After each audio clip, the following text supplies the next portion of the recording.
Picture this: you've been invited to live in a grand medieval castle. In your mind, you're already walking through vast stone halls lit by golden chandeliers, hearing the gentle echo of your footsteps on polished floors, and enjoying endless banquets filled with roasted meats, fine wine, and cheerful music. You imagine climbing a spiral staircase to a tower bedroom with a view stretching over green fields and forests, while a warm fire crackles in the corner. It all feels like something from a fairy tale. But the reality? It's different. Very different. The moment you step inside, your first thought is probably not, "Wow, this is magical," but rather, "Why is it so cold in here?" Those massive stone walls that look so impressive from the outside are the reason you can't feel your fingers. In winter, the chill seeps into every room, even the ones with a roaring fireplace. The heat doesn't travel far because stone doesn't hold warmth the way wood does. And if you move away from the fire, you'll quickly feel the icy draft curling around your ankles. Even the wealthiest lords and ladies couldn't escape it. They wore multiple layers of heavy wool and fur indoors, and bedchambers were piled with thick blankets and fur throws. Servants sometimes warmed beds with heated stones wrapped in cloth, but that warmth faded within minutes. If you were lucky enough to have a personal chamber, it might still be so cold in the morning that you could see your breath. Then there's the lighting, or rather, the lack of it. Castles weren't built with large windows because large openings were weak spots for enemy attacks. Instead, most windows were small arrow slits, sometimes just a few inches wide. These narrow gaps let archers shoot arrows out but allowed very little sunlight in. Even in the middle of the day, many rooms remained dim and shadowy. Candles and oil lamps were the main source of light, but they weren't as bright as modern bulbs. They also came with side effects: candle smoke, dripping wax, and the constant need to replace them. And oil lamps? They gave off a warm glow but also a faint, unpleasant smell. Imagine that smell mixing with the damp, heavy scent of the stone walls and the musty odor of old wood and fabrics that had absorbed smoke for years. Which brings us to another point: the air quality.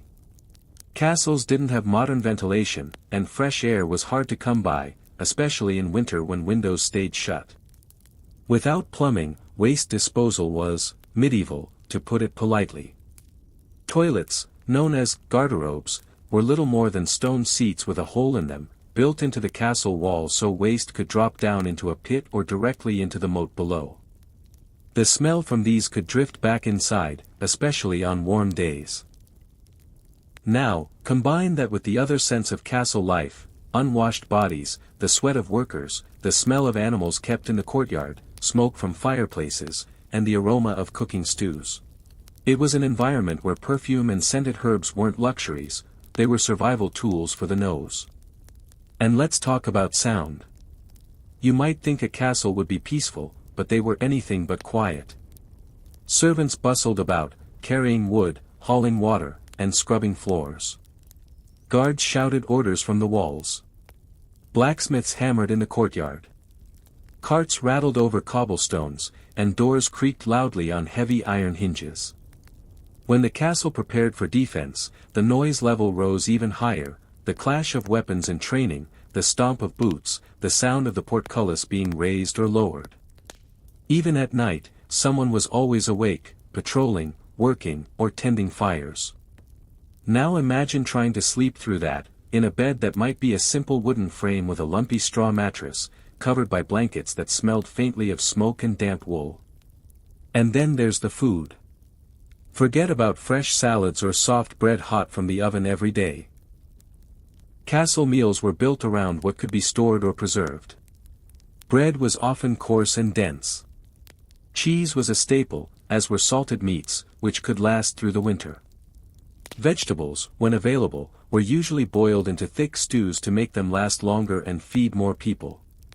Spices were used when possible, not just for flavor but to mask the taste of meat that wasn't quite fresh. Fruit was seasonal and often dried for storage. And forks. Rare in most of medieval Europe until centuries later, so you'd eat with your hands, a knife, and maybe a spoon for soups and pottage. Yes, there were feasts with roasted meats, music, and dancing, but these were occasional events, not daily life. Most of the time, meals were practical, repetitive, and aimed at keeping people full and healthy enough to work, not at delighting the taste buds. And perhaps the biggest surprise for a modern visitor would be how small personal space was. A lord's bedchamber might seem large compared to a peasant's hut, but it often doubled as a meeting room, a workspace, and a sleeping area. Privacy was rare, servants and attendants came and went as needed, and even the wealthiest might have to share space with others for warmth or security. By the end of your first day, the fairy tale picture you had in mind would probably have faded.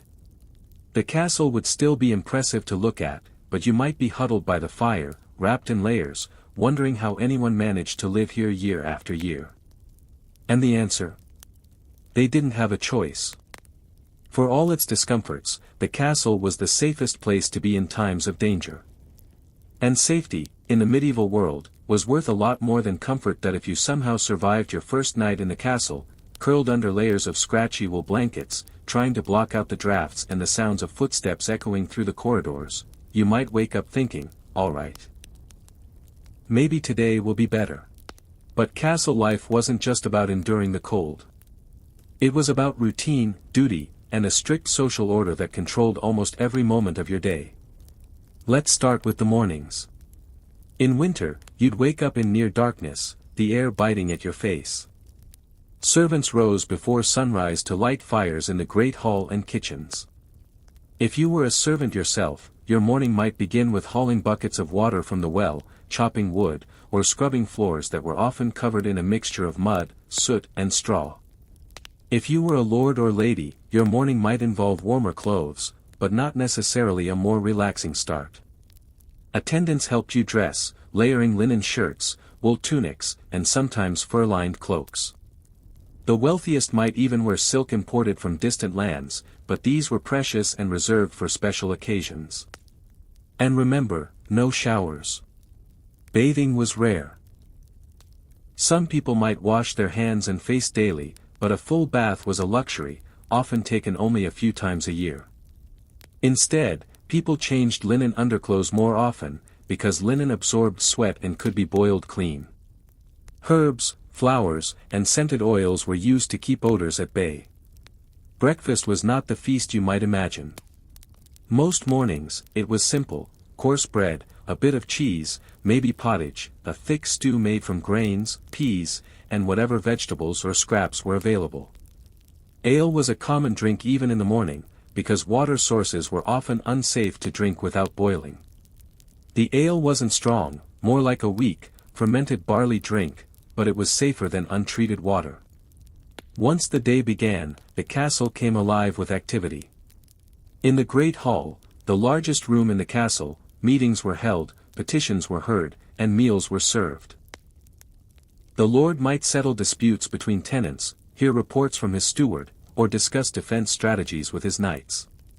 If you were a knight, your day might involve weapons training in the courtyard, sword drills, archery practice, and riding lessons to keep your skills sharp. For women of high rank, daily duties could include managing household supplies, overseeing servants, and supervising food storage. In a time before refrigerators, preserving food was a constant concern. Salt, smoke, and cool cellars were the only tools available to keep meat edible for months. And speaking of food, preparing it was no small task. The castle kitchens were always busy. Roasting meat over an open fire took hours. Bread was baked in massive ovens that had to be heated in advance with burning wood. Meals for the entire household, including the lord's family, knights, guards, servants, and sometimes visiting guests, required careful planning and constant work. But let's talk about the fun part people imagine, the banquets. Yes, there were feasts, and yes, they could be grand. Long tables covered in roasted swans, venison pies, and platters of spiced fruit. Musicians playing lutes, jesters performing tricks, and goblets filled with wine. But here's the catch: these were occasional celebrations, not everyday events. Most days, the food was plain, the portions practical, and the atmosphere focused on getting back to work. Even entertainment came with its own rules. Music, storytelling, and board games like chess or nine men's Morris were popular among the wealthy. But much of what we might call fun today was tied to politics and power. Hosting a feast wasn't just for enjoyment, it was a chance to impress allies, show off wealth, and secure loyalty. Now, let's talk about safety, the real reason castles existed.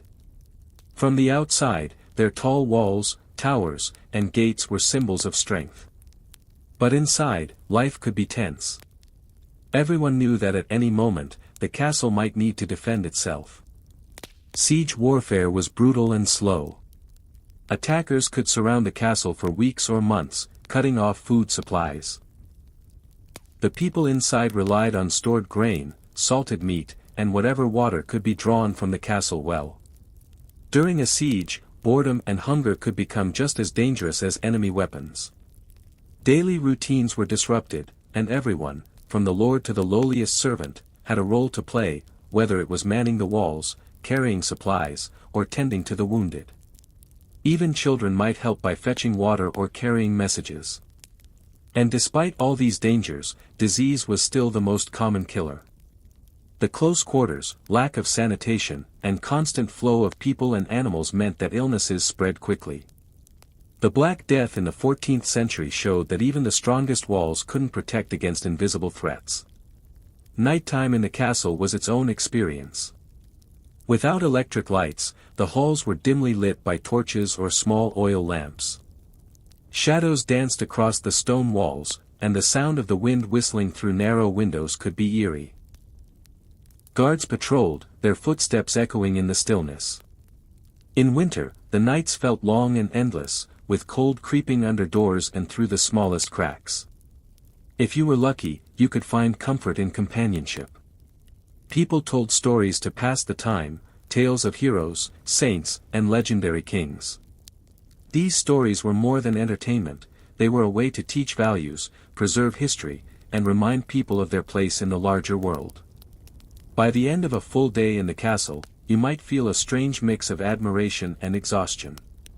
The structure itself was impressive, a marvel of medieval engineering, but living in it required toughness, patience, and the ability to endure discomfort. The truth is, castles weren't designed for luxury. They were fortresses first, homes second. The stone walls kept enemies out, but they also kept the cold in. The high towers gave a view of the land, but climbing them every day was exhausting. The Great Hall could host celebrations, but more often it was the stage for the serious business of running an estate. And maybe, after spending just a few days in this world, you'd find yourself longing for the comfort of a warm home, a soft bed, and a hot shower, things that medieval lords and ladies could never have imagined. In the end, the fairy tales gave us the image of castles as magical places full of romance and adventure. But the truth? They were symbols of power, built to protect, not pamper. And if you were lucky enough to live in one, you didn't live in luxury, you lived in survival.